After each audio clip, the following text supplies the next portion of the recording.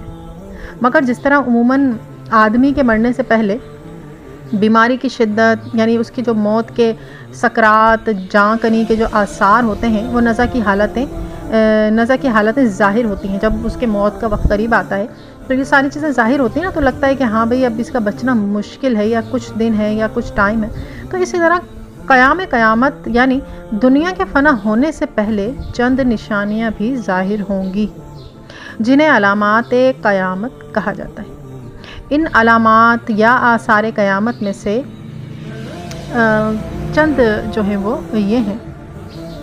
سب سے پہلے ہے کہ 3 خسف ہوں گے، یعنی آدمی زمین میں دھس جائیں گے، ایک مشرق میں، دوسرا مغرب میں اور تیسرا جزیرہ عرب میں۔ نمبر 2، علماء حقانی اٹھا لیے جائیں گے، یعنی کہ جو حق بولنے والے بتانے والے علماء ہیں وہ اٹھا لیے جائیں گے۔ ان کی جگہ لوگ جاہلوں کو اپنا امام و پیش رو بنائیں گے۔ کہتے ہیں نا کہ علم اٹھ جائے گا قیامت سے پہلے، تو وہ علم اٹھنا علماء کے اٹھانے کے لیے، یعنی علماء جو جب اس دنیا سے تشریف لے جائیں گے تو وہ علم اٹھنا اسی لیے کہلائے گا کہ علم اٹھ جائے گا، اور لوگ کیا کریں گے کہ جاہلوں کو اپنا امام و پیشوا بنا لیں گے۔ نمبر 3، شراب خوری، حرام کاری، بے حیائی اور زنا کاری کی زیادتی ہوگی۔ اب آپ ان چیزوں میں سے نوٹ کرتے جائیے کہ کیا کیا چیزیں ظاہر ہو چکی ہیں علامات قیامت کی۔ نمبر 4، مرد کم ہوں گے، عورتیں زیادہ، یہاں تک کہ ایک مرد کی سرپرستی میں 50 عورتیں ہوں گی۔ نمبر 5، علاوہ اس بڑے دجال کے 30 دجال اور ہوں گے کہ وہ سب نبوت کا دعویٰ کریں گے، حالانکہ نبوت ختم ہو چکی، ان میں سے بعض گزر چکے اور جو باقی ہیں وہ ضرور ہوں گے۔ یعنی کہ دجال تو ہم سنتے ہی نا کہ دجال آئے گا قیامت سے پہلے دجال، اس سے پہلے بھی جو ہے وہ 30 دجال کا ذکر ہے کہ وہ ضرور آئیں گے، جو کہ نبوت کا دعویٰ کریں گے، جو کر رہے ہیں لوگ، بڑے بڑے فتنے کھڑے ہو رہے ہیں۔ نمبر 6، مال کی کثرت ہوگی، زمین اپنے دفینے خزانے اگل دے گی، دین پر قائم رہنا اتنا مشکل ہوگا جیسے مٹھی میں انگارہ۔ نمبر 8، وقت میں برکت نہ ہوگی، یعنی بہت جلد وقت گزر جائے گا۔ تو آپ نوٹ کرتے جائیے کہ کیا کیا چیزیں اب ظاہر ہو چکی ہیں۔ نمبر 9، زکوٰۃ دینا لوگوں پر گرا ہوگا، یعنی ان کو ایسا لگے گا جیسے ہم ایک قسم کا تاوان ادا کر رہے ہیں۔ جیسے تاوان کہتا ہے نا کہ کوئی پرچی بھیجتا ہے آپ کے گھر، اس طرح سے ہوتا ہے نا، ہوا پہلے تھا میرے خیال سے، تو کہ بھئی آپ 50 لاکھ، بہت سارے دکانداروں کے پاس بھی پہنچ جاتی تھی 50 لاکھ آپ نے دینا ہے، تو یہ ایک طرح کا تاوان ہوتا تھا، غالباً اسی کو تاوان کہتے ہیں۔ تو وہ کتنا گرا گزرتا تھا کہ ہمارے پیسے ہیں، ہم کیوں کسی کو دیں، تو زکوٰۃ بھی لوگوں پر ایسے ہی گرا گزرے گی۔ نمبر 10، عورتیں مردانہ وضع اختیار کریں گی اور مرد زنانی وضع پسند کریں گے۔ نمبر 11، گانے بازی کی کثرت ہوگی، حیا و شرم جاتی رہے گی۔ نمبر 12، بوقت ملاقات سلام کے بجائے لوگ گالی گلوچ سے گفتگو کریں گے۔ اب اس کی مثال میں آپ کو کیا دوں کہ لوگ اکثر کہتے ہیں نا، سامنے سے کوئی آتا ہوا دیکھتے ہیں، اس کو بولتے ہیں اے فلاں ادھر آ، یعنی اس کا نام بگاڑ کے کبھی پکارتے ہیں، تو کبھی گالی دے کر اس کو اپنی طرف مخاطب کرتے ہیں سلام کی بجائے۔ نمبر 13، لوگ علم دین پڑھیں گے مگر دین کی خاطر نہیں، دنیا کمانے اور جمع کر لینے کے لیے۔ نمبر 14، مسجد کے اندر شور و غل ہوگا، لوگ بے دھڑک وہاں دنیا کی باتیں کریں گے۔ نمبر 15، نماز کی شرائط و ارکان کا لحاظ کیے بغیر لوگ نماز پڑھیں گے، یہاں تک کہ 50 میں سے ایک نماز بھی قبول نہ ہوگی۔ اللہ اکبر۔ نمبر 16، اگلے لوگوں پر لوگ لعنت کریں گے، ان کو برا کہیں گے۔ نمبر 17، ذلیل آدمی جنہیں تن کا کپڑا، پاؤں کی جوتیاں نصیب نہ تھیں، بڑے بڑے محلوں عالی شان کوٹھیوں میں فخر کریں گے۔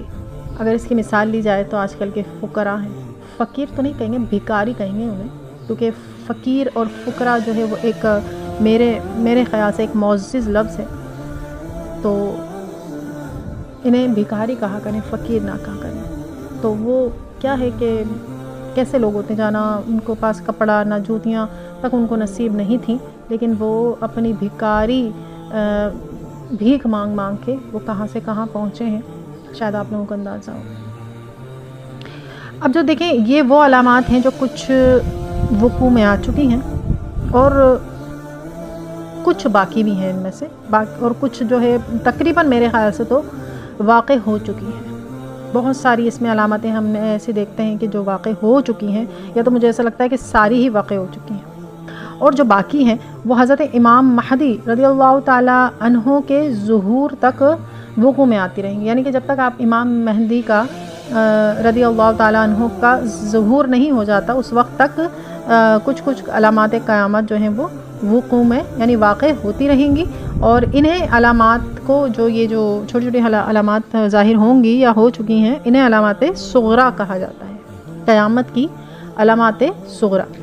دوسری قسم کی بھی علامات ہیں جو ظہور ایام مہدی کے رضی اللہ تعالیٰ عنہ کے بعد نفخ سور یعنی سور پھونکے جانے تک ظاہر ہوں گی، یعنی کہ جیسے جب سور پھونکا جائے گا تو وہ تمام لوگ مر جائیں گے، پھر زندہ ہو جائیں گے، اس طرح کی جو واقعہ ہے، یہ علامات جو ہیں اس وقت تک یعنی سور پھونکنے تک ظاہر ہوتی رہیں گی، اور یہ علامات ایک کے بعد ایک پے در پہ ظاہر ہوں گی، ایک کے بعد ایک جلدی جلدی ظاہر ہوں گی۔